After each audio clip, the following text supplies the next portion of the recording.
এই লক্ষ্মী। হ্যাঁ মা বলো। আমি কার্তিক, গণেশ আর সরস্বতীকে নিয়ে এগোলাম রে মা।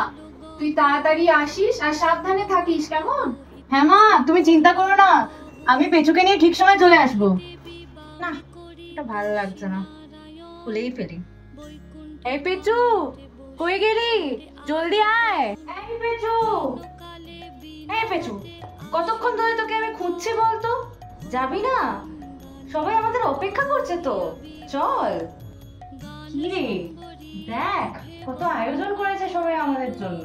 হ্যাঁ, সে তখন হবেই না। বড় মাকে দেখতে এসে সবাই ঘুরতে গেছিল, পকেট খালি হয়ে গেছে, এখন তো আমাদের দিকেই তাকাবে না। এই কি পেঁচু, তুই হঠাৎ তো রেগে কেন গেলি? কি হলো তোর আবার? ধুর, এরা সব স্বার্থপর। তোমার পা কত বড় করে এঁকে তোমাকে স্বাগত জানায়, আর আমার পাটাও তো আঁকতে পারে। একদিনের জন্য নাড়ু বানায়, একটু বেশি মিষ্টি দিয়ে বানাতে পারে তো নাকি? আরে ওদের না হয় ডায়াবেটিস আছে, আমাদের তো নেই। ভাল লাগে না তো। ধুর পেঁচু, অত ভাবতে নেই, চল এবারে, মায়ের কাছেও তো ফিরতে হবে। মা আমি আর যাবো না, তুমি যাও। এই, এরকম প্যাঁচার মতো মুখ বানাস না তো, চল। এই বাবু, নাড়ুর থালাটা একটু নিয়ে আয় তোরে এদিকে।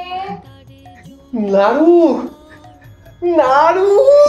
এই দেখেছো, আমাকে ছেড়ে চলে গেল। দাঁড়া এই পেঁচু।